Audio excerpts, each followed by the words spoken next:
Bleu, blanc, noir.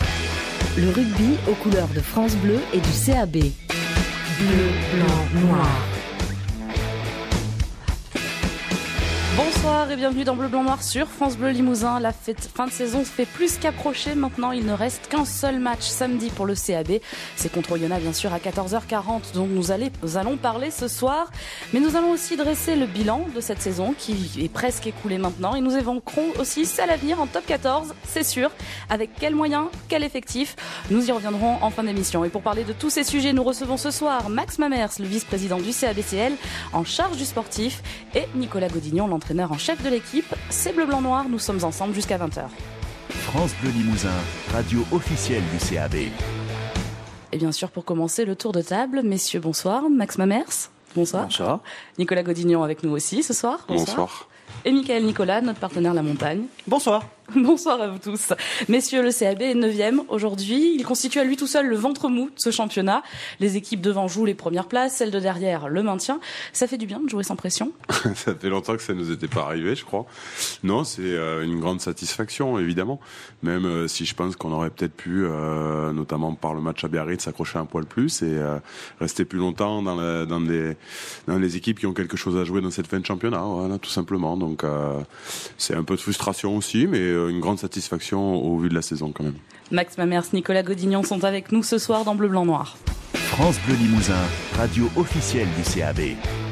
Il est l'heure du billet de Christophe Tastet qui nous a encore fait une infidélité ce soir, mais il pense à nous et il dresse à sa manière le bilan de sa saison, de la saison du CAB. Christophe Tastet sur France Bleu Limousin. Bien, puisque la fin de la saison pointe le bout de son nez pour emboîter le pas à des vacances bien méritées, pointons du doigt ce que nous venons de vivre pour jeter un œil sur le bilan. Et à l'heure du bilan, c'est comme à l'école, on met des notes à tous les élèves.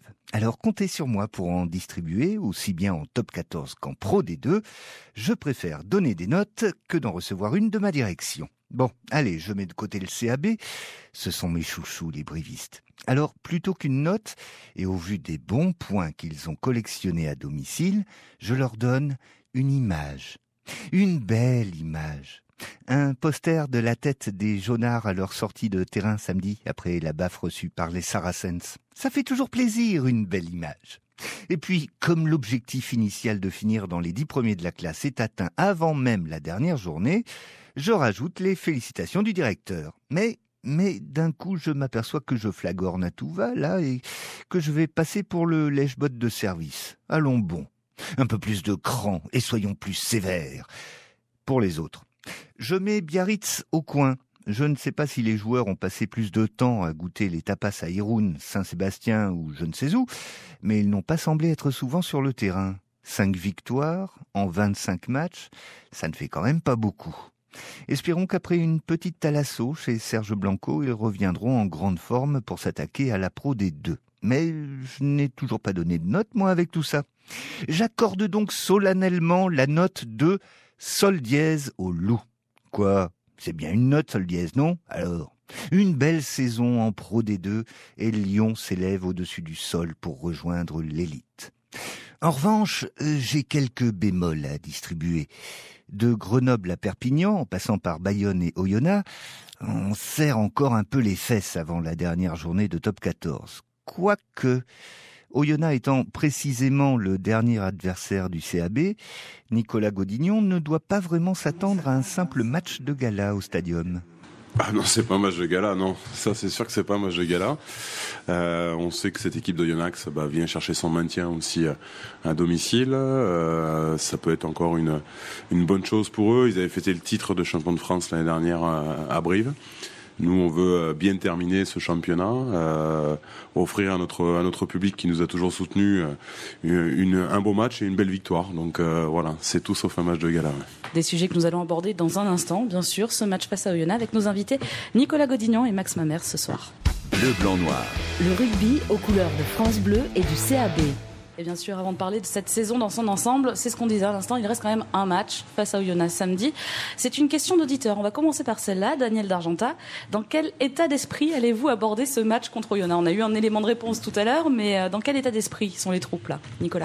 Ils savent que la ligne d'arrivée est pas loin, donc c'est comme dans toutes les courses qu'il peut y avoir. On a toujours un peu d'allant pour aller affronter cette dernière ligne droite. Et puis voilà. Donc les garçons sont très motivés, ont bien travaillé la semaine dernière aussi. Voilà, on attaque une semaine et la journée s'est plutôt bien passée. Donc il faut continuer comme ça. On a en ligne de mire ce match d'Oyonnax. Donc voilà, ça reste une semaine classique dans la préparation parce qu'il n'y a pas grand-chose à changer aujourd'hui.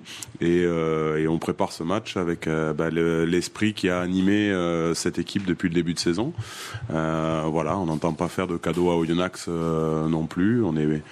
On n'est pas les Pères Noël du championnat. Donc voilà, si Oyonnax doit venir chercher son maintien, je pense qu'un point devrait suffire parce que je vois pas les Catalans aller gagner à Clermont. Donc un point peut être possible, je pense.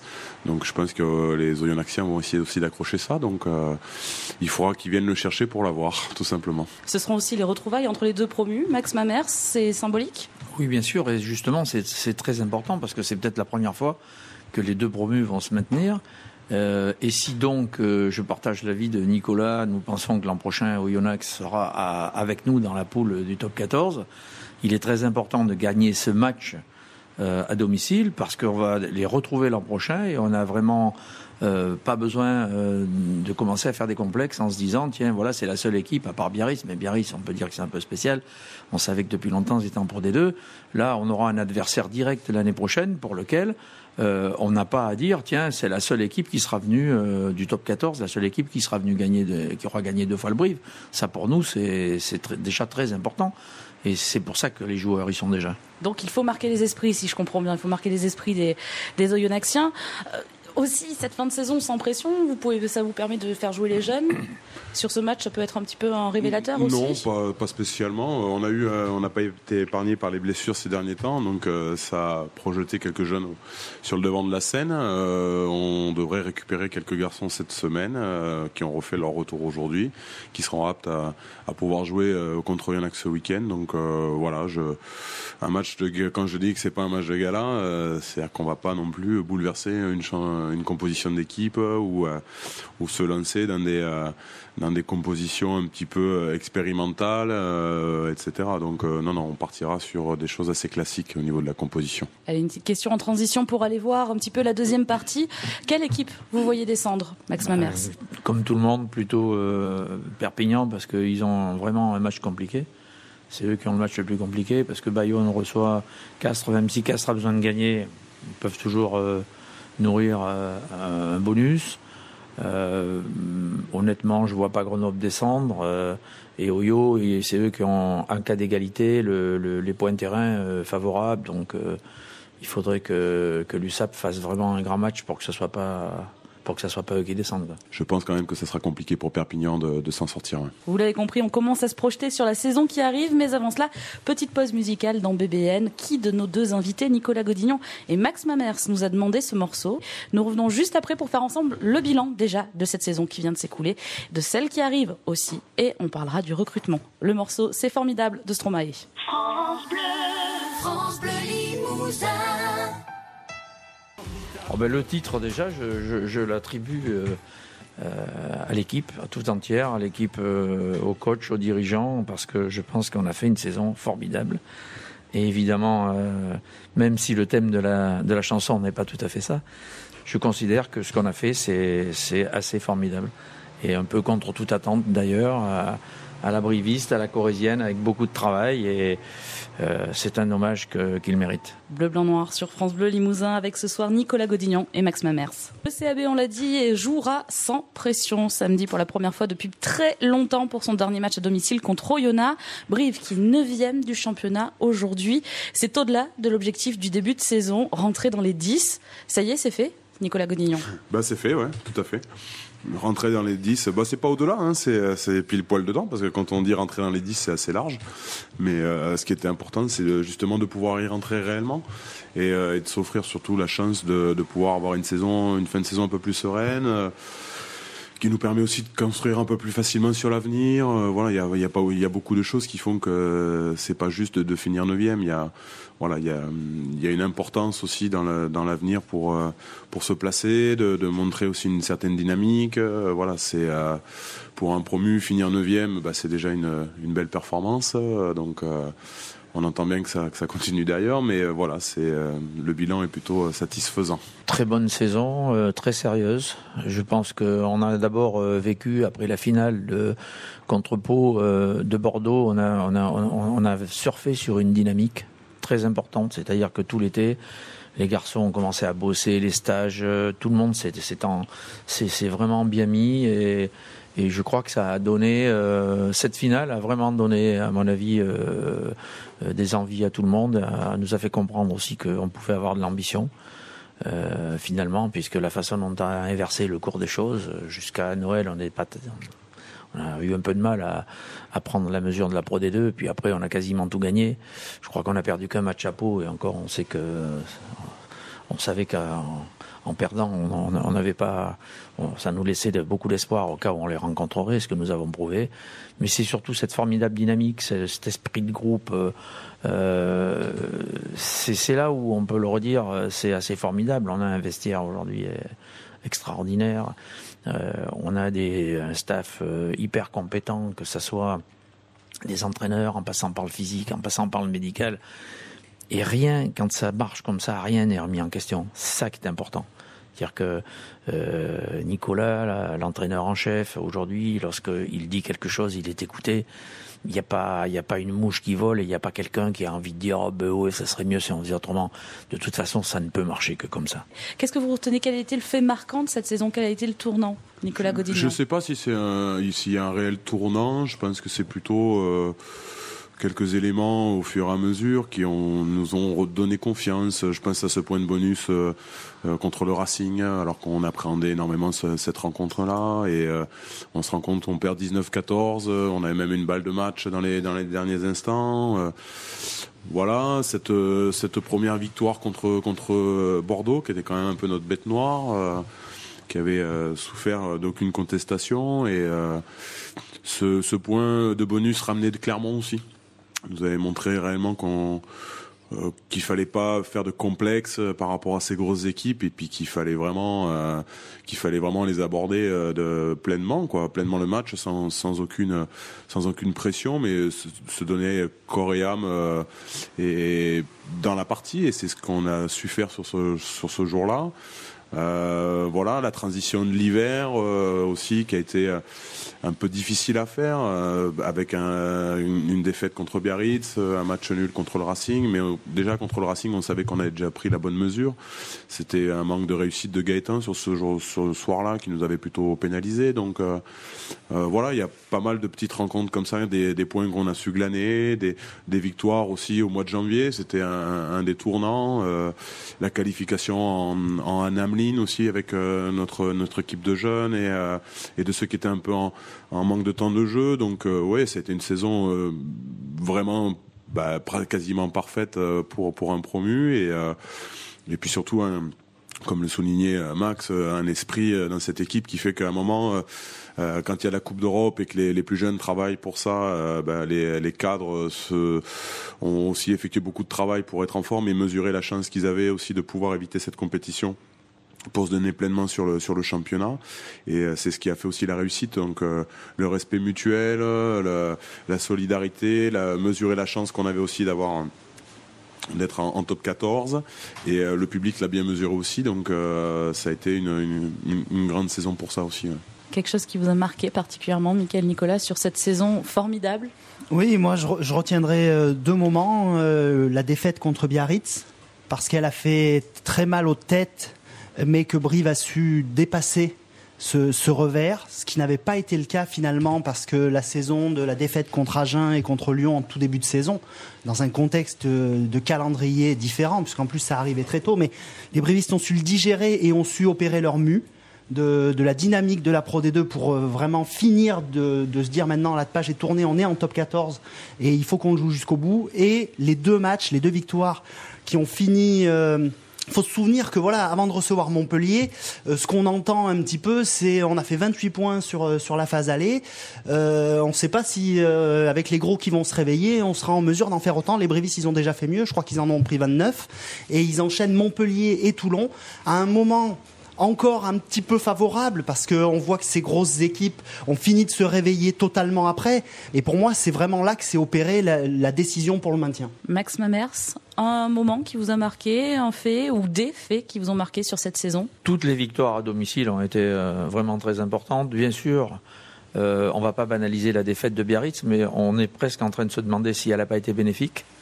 Pourquoi ? Parce que justement, elle nous a égratigné, elle nous a permis à tout le monde de se remettre en question. Et c'est vraiment derrière qu'on a repris le dessus, qu'on a envoyé du jeu, enfin on a été quand même très fort contre le Racing, même si on fait match nul. Puis après, il y a des choses vraiment très intéressantes, et Nico l'a souligné tout à l'heure. Le fait qu'avec notre équipe, je dirais de jeunes, on va à Newcastle gagner, prendre la victoire pour enfin qu'on puisse être qualifié en quart de finale, c'est quand même un club majeur de l'Angleterre. On y va avec une équipe de jeunes qui d'ailleurs pour certains se sont révélés, et ça c'est très important parce que non seulement ça a permis de mettre les autres au repos, mais en même temps, ça a un petit peu bougé le vestiaire en se disant il n'y a pas tellement de sénateurs, il va falloir qu'on se bouge parce qu'il y a des jeunes, je pense à Damien Laverne et d'autres, et qui ont notamment Thomas Larangera qui a été le grand titulaire de ces trucs-là, en disant bon, attendez les gars, ils se sont bien débrouillés sans nous, faut qu'on fasse gaffe parce que ça pousse. Ça, c'est important. Des regrets quand même sur cette saison qui a quand même été plutôt belle dans l'ensemble. Est-ce qu'il y a des petites choses que vous auriez aimé faire différemment ou voilà simplement des regrets sur cette saison? Oui, bien sûr qu'il y a des regrets évidemment. Je pense on a 4 matchs où qu'on perd, où on finit dans le bonus défensif. Je pense le match du Racing, je pense à Perpignan, je pense au match de Toulouse, il m'en manque un. Je l'ai plus. Surtout, ce que je veux dire, c'est que dans les derniers instants, on a des balles de match sur ces matchs-là. Et le Racing, le dernier instant, on a une touche très importante dans leurs 20 mètres, où on perd le ballon assez rapidement. À Perpignan, où on est en mesure de gagner dans les derniers instants, où on se précipite un petit peu. Une mauvaise passe et le ballon est échappé à 1 mètre de la ligne. Je pense aussi à Biarritz. Voilà, c'est celui-là qui me manquait. Où on est aussi sur la ligne dans les derniers instants.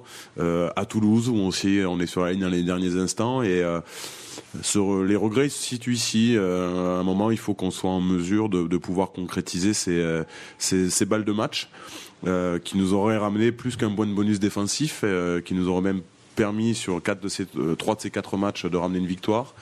Voilà, c'est là où on doit mûrir, c'est là où on doit continuer à grandir, et ça nous laisse des regrets aujourd'hui, mais je pense que c'est une réelle voie de progrès et qui nous donne des objectifs pour la saison prochaine, être en mesure de pouvoir gagner ces matchs-là quand il nous est donné de pouvoir le faire. Donc voilà une voie de progrès et un des objectifs pour la saison prochaine. Des regrets, vous, Max Mamers? Alors moi, j'ai pas de regrets, mais je comprends tout à fait Nicolas. C'est-à-dire, il cherche la partition parfaite. C'est normal à chaque fois, et c'est comme ça qu'on fait des progrès. Je dirais qu'en tant que dirigeant, nous, les objectifs étant remplis et largement, je le vois sur le plan global, et comme disait mon grand-père, c'est à la fin de la foire qu'on compte les bouses. Là, il y avait ce qu'il fallait, donc moi, je suis satisfait. 10 victoires, c'était l'objectif. Azisson, rentrer dans les 10, c'était l'objectif. Brive y est. Cette fin de saison, il ne reste plus qu'un seul match. On va aborder bien sûr la saison qui arrive, et on va parler, messieurs, transfert, bien sûr, on parlera des objectifs tout à l'heure dans la dernière partie. Est-ce que déjà on peut confirmer ou infirmer les départs? Julien Ledevedec à Bordeaux, c'est fait. Oui, c'est fait. C'est pas fait encore parce que c'est pas entériné, mais voilà, la signature est pas effective, donc tant qu'on n'a pas reçu cette mutation, c'est chose qui n'est pas faite. Maintenant, je vois pas pourquoi il y irait pas, mais c'est c'est un départ qui nous peine un petit peu, mais je pense que Il fait ses choix, il a fait ses choix, il nous a expliqué. C'est un garçon avec qui on a toujours travaillé en pleine confiance et un garçon qui est respecté et respectable. Donc voilà, il a fait les choses intelligemment et voilà, on lui souhaite surtout bon vent et on espère vraiment parce qu'il a commencé à toucher quelque chose du doigt et que nous on savait parce que on pensait, on y croyait fort qu'il pouvait arriver peut-être à accrocher cette équipe de France. Il est en chemin pour ça, donc on l'encourage et puis j'espère qu'il aura la grande surprise de pouvoir partir au mois de juin avec le 15 de France. Voilà, ça serait une belle chose pour lui et une belle chose pour nous aussi de montrer que on a la chance d'avoir pu partager avec ce garçon-là et puis voilà. Dans les autres départs, si je cite Laurent Ferrer, il se dirige vers une retraite, son contrat se termine cette année. Oui, son contrat se termine cette saison. Laurent est un des garçons qui a beaucoup œuvré pour la remontée en top 14. C'est un garçon charmant qui a toujours été très dynamique et très volontaire dans son approche de l'entraînement. Il l'est tout à fait encore et voilà. Et on lui tire aussi un grand coup de chapeau parce que cette remontée est aussi grâce à lui, quoi. Voilà. Happy Naikatini, le joker de Olivier Caisson en deuxième ligne. Happy, lui, non, il va arrêter sa collaboration. Il va même partir un peu plus tôt parce qu'il a des opportunités pour repartir dans l'hémisphère sud, notamment pour préparer l'ITM Cup. Donc, je pense que son avenir va se rapprocher de celui de Wellington. Il fait partie des garçons qu'on encourage bien sûr à partir et surtout à bien continuer dans sa carrière. Il reste une année de contrat à Tamato Leopoulou. Pourrait-il être libéré pour partir ailleurs ? Ça fait partie des discussions qu'on a avec lui actuellement. C'est pareil, rien n'est tranché sur son avenir. Voilà, on fait partie des discussions, on échange. On discute en ce moment de ça. Ça risque d'être tranché dans les semaines qui arrivent. Deux espoirs ont annoncé aussi qu'ils quittaient le club. Je pense à Victor Laval et Romain Kuziolek. Deux espoirs, Romain Kuziolek qui verra son avenir peut-être sur de la Pro D2 ou de la Fédéral 1, tout comme Victor. Victor, c'est une petite déception pour nous parce que on n'a pas su l'amener sur les routes du professionnalisme pleinement. Il a signé son premier contrat pro ici, il a fait 2 saisons en tant que joueur professionnel. Voilà, Didier le connaît depuis très longtemps, il l'a eu en espoir, etc. Et que on tourne un petit peu en rond, donc je pense que c'est important pour lui qu'il puisse donner un nouvel élan à sa carrière. Bon, on a parlé des départs, c'est le moment de parler des arrivées au club. Alors, il y a pas mal de choses, bien sûr. On va commencer tout de suite par les questions d'auditeurs, parce que je dois avouer que le recrutement, c'est ce qui posait le plus de questions, et c'est les questions que nous avons principalement reçues. Daniel d'Argenta commence par quel poste vous recherchez à l'heure actuelle ? Il faut voir les départs pour savoir à peu près ce qu'on recherche. On vient de les faire, les départs. Voilà. Non, on cherche un deuxième ligne, oui, mais évidemment, pour remplacer Julien Ledebelec. Après, on a l'arrivée de Damien Jourdain de Bourg-en-Bresse, au poste de pilier. On cherche un joker médical pour François Darros au poste de talonneur. Voilà, on a un troisième ligne attendu qui devrait faire sa signature cette semaine normalement. Poutassilou Afoutou. Ouais, je crois qu'on va pas trahir un grand secret. Tout le monde le voit en ville pour chercher les appartements, donc il paraît. Voilà, donc c'est un retour. C'est aussi ça quand on parle de respect dans les départs. Un départ respectueux des deux parties fait qu'on peut souvent se retrouver dans le futur et Potassi en est l'exemple même, donc c'est une bonne chose et on est content qu'ils remettent ces crampons du côté de la Corrèze, quoi. Ça veut dire qu'il va quand même y avoir pas mal de monde en troisième ligne la saison prochaine. Est-ce qu'il y a peut-être un départ auquel on n'a pas pensé ? Pas spécialement, mais il faut quand même être armé, que l'effectif est important. Alors on a toujours l'impression d'en avoir trop quand il n'y a pas de blessés, que l'infirmerie est pas remplie et qu'on a des joueurs qu'on laisse sur le carreau ou qui vont ensuite faire en costume le match du week-end. Mais quand on commence à avoir quelques blessés, on se rend compte de l'importance d'un effectif quand même. Il nous faut de toute façon un groupe de 35 joueurs professionnels, plus les jeunes, une quarantaine. Cette année, c'est 42 ou 43 joueurs qui ont évolué en première. Donc c'est pas non plus par plaisir qu'on fait évoluer 43 joueurs, c'est surtout parce qu'on en a besoin et que la saison est longue et qu'il y a des blessés et que on avait été épargné par les blessures jusqu'ici. On se rend compte que quand on blesse déjà 2 joueurs au même poste de pilier droit, on se retrouve un peu en difficulté. Donc il faut savoir se couvrir. Donc c'est toujours un projet toujours un peu délicat entre trop de joueurs ou pas assez et manque de temps de jeu ou pas assez. Michel de Brive poursuit dans la même veine. Il vous fait demander si vous cherchez aussi un demi-mêlée, un buteur. Et moi, j'ajouterais un arrière si Laurent Ferrer part. Il n'y a que Gaëtan Germain s'il se blesse. On a des pistes derrière qu'on recherche, évidemment. On a d'autres plans, je dirais, dans l'évolution de certains profils qu'on a déjà au club, qui peuvent aussi être replacés. Oui, on cherchera 2 garçons derrière. Il faudra une autre émission pour être plus précis. Voilà. Parce que on répond pas tout à fait aux questions. C'est vrai que c'est toujours un peu délicat pour nos auditeurs et ceux qui nous supportent etc. C'est vrai qu'on a besoin de connaître l'information. La problématique ici à Brive, c'est que on n'a pas les moyens de Toulon. Donc quand Toulon dit qu'ils veulent Lopez, ils peuvent l'annoncer haut et fort. Si c'est une question de dollars ou d'euros, c'est facile pour eux de rajouter au bout et de remporter la mise à coup de chèque. Donc nous, on peut pas faire ça. Dès qu'on parle trop de notre recrutement, on remet d'autres personnes sur les pistes et on n'est pas toujours aujourd'hui en mesure de lutter financièrement avec certains de nos concurrents. Donc le silence est d'or et il est surtout important dans cette période-là d'avancer. C'est pas parce qu'on parle pas qu'on n'avance pas. C'est un peu comme pour l'arbitrage. Quand on n'a pas besoin de le crier haut et fort dans les journaux pour savoir qu'on travaille dessus. On a quand même une confirmation pour Damien Jourdain, pour Tassilo Afoutou, et un dernier dont on parle beaucoup quand même depuis pas mal de temps, c'est Ruslan Bouquerou. Je l'ai moi-même croisé au stade. Est-ce que c'est officiel ou pas ? Oui, c'est officiel aussi, ouais, tout à fait. Pour combien de temps pour ces 3 joueurs ? J'ai pas la durée des contrats en tête là, mais Bouquerou 2 ans, ouais. Tassi aussi, on est sur. Et Jourdain aussi, je pense. Voilà, on essaye d'aligner les contrats sur ce qui se fait au niveau du staff. Quand on a toujours des garçons d'une année sur l'autre à renouveler, c'est jamais très confortable. Donc voilà pourquoi on s'inscrit un peu dans la durée. Thomas Aquier aussi a été vu à Brive récemment, dans à l'honneur, peut-être le joker médical de François Darros. Voilà, exactement.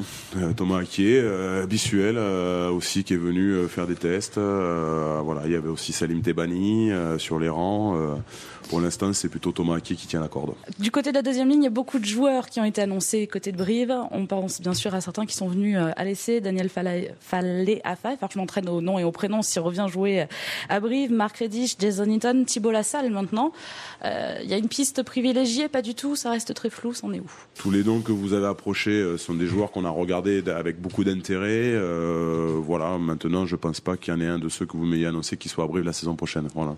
Et le dernier poste où on vous cherchez apparemment du monde, parce qu'il y a pas mal de noms qui sortent aussi, c'est au poste de centre. Déjà, le profil, c'est quelqu'un d'assez physique ou à la Mignardi.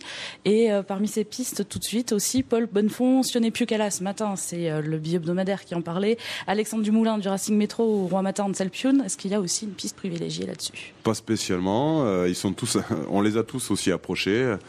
C'est vrai que Piucala fait partie des garçons qui peuvent être libérés. Il y a beaucoup de garçons qui peuvent être libérés à Perpignan, donc voilà, il y a aussi beaucoup de clubs qui sont dessus. On cherche un profil plutôt de premier centre, soit physique, soit en mesure d'amener un peu de danger sur la ligne. C'est comme toute chose, on fera pas n'importe quoi à n'importe quel prix, et ça fait partie des discussions qu'on a avec Andrew Mailei, etc. aussi. Voilà, Andrew, il n'est pas écarté aujourd'hui pleinement, et que on connaît la valeur du joueur, on connaît son investissement, et qu'aujourd'hui, si on trouve pas quelqu'un qui soit une plus-value pour le groupe et pour l'équipe, je vois pas pourquoi on changerait. Oui, faut quand même pas oublier qu'on a fait re-signer plus de 80% de l'effectif.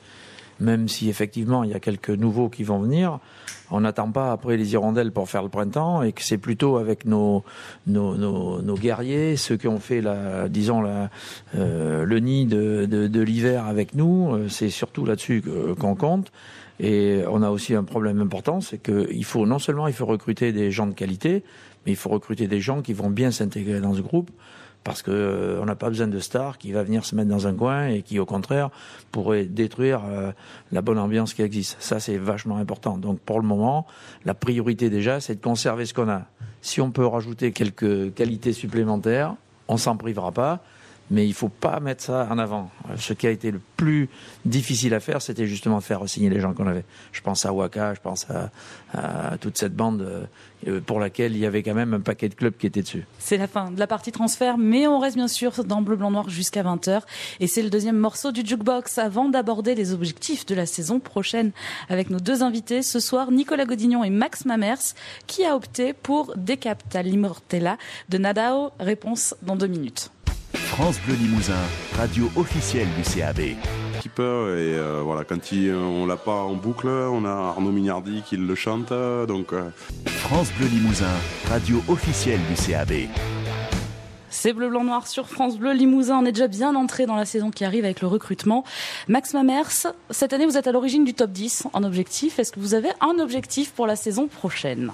On a déjà parlé à Nico, d'ailleurs, je pense que pas mal de joueurs sont au courant, puisqu'on a commencé à mettre une petite affiche dans les vestiaires. On souhaiterait que le stadium reste inviolé. Si on gagne tous les matchs chez nous, enfin tout au moins si on n'en perd aucun, je pense qu'on sera aussi bien que cette année. C'est pas pour autant que Nico va les empêcher d'aller récupérer une victoire à l'extérieur. La dernière défaite au stadium, c'est en novembre 2013, avec Biarritz, bien sûr. J'ai vu dans la montagne cette semaine que la dernière fois qu'une équipe avait été battre l'ASM, c'était Biarritz. Donc c'est un bon clin d'œil. En 2014, et nous sommes en 2014, le stadium a été inviolé. Et je pense que ça commence samedi prochain. Et pour atteindre ces objectifs, il faut compter sur un budget.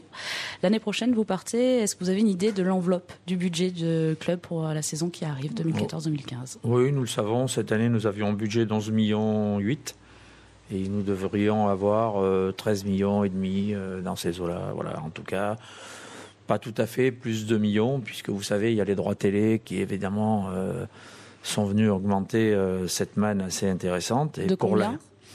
Jusqu'à présent, je pense qu'on touchait 1,4 million et on part sur un deal de quasiment 3 millions, mais dont on n'a pas tous les tenants et les aboutissants, en ce sens que la Ligue a bien bossé. Ils ont mis des objectifs intéressants, c'est-à-dire que en fonction du nombre de jeunes qu'on va sortir du centre de formation, en fonction de la lumière d'éclairage du stade, il faut savoir qu'on va passer en HD partout et qui demande, je crois, 1600 lux. Nous, aujourd'hui, le stade n'est que de 1200 ou 1300, donc il va falloir l'améliorer. Il faudra améliorer la pelouse, il faudra améliorer les stades. Je pense que Canal+ a eu quelque chose d'assez intelligent, c'est de dire aujourd'hui, on va bien vous encadrer. On veut bien vous donner un peu plus d'argent, mais c'est pas pour acheter plus de joueurs. C'est pour que vous arriviez à faire un stade plus joli, plus accueillant. Pourquoi ? Parce que nous, on a besoin des images et on a besoin que le public se retrouve. Et c'est bien parce que comme ça, on va progresser ensemble. Ça me paraît très intelligent. Donc grosso modo, l'augmentation du budget pour la saison prochaine vient en partie de l'augmentation de l'enveloppe des droits télé. En grande partie, et aussi celle de l'assistance, c'est-à-dire que le stadium, cette année, nous étions partis sur un deal de 10 000 personnes par match. Nous l'avons atteint, et pourquoi pas mieux ? Alors évidemment, on commence à se poser un problème, il faudrait agrandir les tribunes. Moi, je fais partie de ceux qui sont partisans d'agrandir de chaque côté de la tribune d'Europe, puisque si on le regarde bien, elle ne fait que 70 mètres de long, alors que la tribune Pébert en face, elle fait 120 mètres. À moindre frais, on pourrait rapidement récupérer 3 ou 4 000 places. Et je vois déjà les questions, puisqu'on m'en a déjà posé en disant « ouais, on va agrandir, mais de toute façon, est-ce qu'on a le public ?» Aujourd'hui, je vais répondre oui, parce que on a aussi le devoir d'abriter les gens. Si vous venez de Bretenoux ou de Mémac, vous n'allez pas venir payer 15 € pour vous mouiller toute l'après-midi. Donc on a aussi le devoir de recevoir les gens dans un stade un peu plus confortable, dans lequel ils sont assis, ils ont leur place, ils sont à l'abri. Et puis si après, il y a un peu de fête, un peu de bodega, et faire vivre un peu plus chez l'espace de Richebourg. Bon, tout ça, c'est en projet, on est en train de travailler dessus. Il y a un nouveau maire, il y a une nouvelle municipalité. Bon, on va leur laisser le temps de s'asseoir autour d'une table, mais ça fait partie de nos projets. À quel terme ? Le président, déjà, il y a la réfection de la pelouse, qui, elle est prévue pour l'année d'après. Écoutez, au Yona, cet hiver, en 2 mois, ils ont fait une tribune de 3000 places. Je vois pas qu'est-ce qu'on a de moins qu'au Yona. Priorité, mais à quel terme ? Donc la pelouse dans un an à peu près, si on comprend bien. Les tribunes, ça serait quoi ? Je vous ai répondu, au Yona, ils ont mis 3 mois pour mettre des tribunes. Ça peut être fait cette intersaison ? Mais bien sûr. Très bien. Très bien. Bon, allez, la question d'auditeur qui a été sélectionnée, c'est celle de Michel de Brive. Comptez-vous recruter un demi-mêlée ou un autre buteur, Michel de Brive, qui pourra venir récupérer son ballon dédicacé à l'agence de Tulle. On passe au carton, c'est l'heure. Carton blanc, carton noir. Messieurs, on va commencer par Nicolas Godignon. Moi, j'ai 2 cartons blancs. Le premier, c'est la victoire de la réserve de Dania hier pour les finales régionales. Voilà, il ramène le bouclier donc dans mon village. Mon deuxième carton blanc sont les féminines qui sont championnes de France depuis hier aussi. D'avoir intégré cette section féminine à notre association montre que on est une vraie terre de rugby et qu'il y a de la place aussi pour les demoiselles qui se montrent performantes et je pense que c'est important pour montrer la situation et la bonne santé d'un club. Carton noir ? J'en ai pas vraiment comme ça, si ce n'est peut-être la très lourde défaite des Montferrandais ce week-end en Coupe d'Europe. J'ai été très déçu pour eux, parce que je pense que nombre de personnes étaient comme moi supportrices des deux équipes que sont Toulon et Montferrand dans cette Coupe d'Europe, et on a toujours à cœur de voir des Français réussir. Je suis un peu déçu par la performance qui a été la leur ce week-end. Carton blanc, carton noir, Max Mamers, coup de cœur, coup de gueule. Alors, carton blanc pour les supporters du CAB qui ont rempli le stadium. Pour la 4e fois contre Oyo, on joue à guichet fermé, plus de place assise, et on en revient à ce qu'on disait tout à l'heure. Top 14, formidable spectacle, à nous d'accueillir les gens et les nouveaux qui vont venir, les jeunes, les parents. C'est plus autour d'une main courante avec le béret. Ça a évolué et à l'heure actuelle, la communication du club est très très bien faite. Elle dit vous avez 2 solutions pour voir le match à la maison. Soit vous nous regardez à la maison en étant abonné à Canal+, mais si vous voulez la véritable ambiance, il faut venir au stade parce qu'à la maison, on va recevoir. Mais à la maison, il faut être assis, il faut que ça soit convivial. La campagne d'abonnement qui débute aujourd'hui d'ailleurs. Exactement. Carton noir, et ça ne sera pas pour ce que vous pensez, je l'adresserai au BO, avec lequel on avait décidé de faire un match amical au profit de Barrosi, puisque Barreau avait joué au BO et a joué au CAB. On devait faire ce match à Lannemezan. Et depuis ce matin, j'ai appris que le BO avait refusé de faire le match. Voilà. Les Amis de Barreau, c'est une association que préside Arnaud Mignardi. On rappelle que vous avez toujours des tickets de tombola à récupérer dans certains lieux brivistes pour des maillots qui ont été portés une seule fois lors de la rencontre face à Clermont. Ces tickets de tombola valent 2 € et le vainqueur sera tiré au sort à la mi-temps du match face à Oyonnax samedi. Mickaël Nicolas, carton blanc, carton noir. 2 cartons blancs pour les filles et leur 2e bouclier en 3 semaines. Et leur montée. Le 2e pour les finales territoriales qui ont eu lieu hier. Il y a eu quelques petits changements dans l'organisation. Ça a très bien fonctionné et ça prouve que ça évolue bien. Et puis malgré la pluie, il y avait beaucoup de monde et c'était très sympa. Le carton noir, là aussi pour les Clermontois qui décidément jouent souvent placés et arrivent malheureusement que très rarement à être gagnants. C'est la fin de ce Bleu Blanc Noir. Merci messieurs. Nicolas Godignon, Max Mamers, c'était nos invités ce soir. Merci d'être venus. Merci Mickaël Nicolas d'être venu aussi dans notre émission Bleu Blanc Noir ce soir.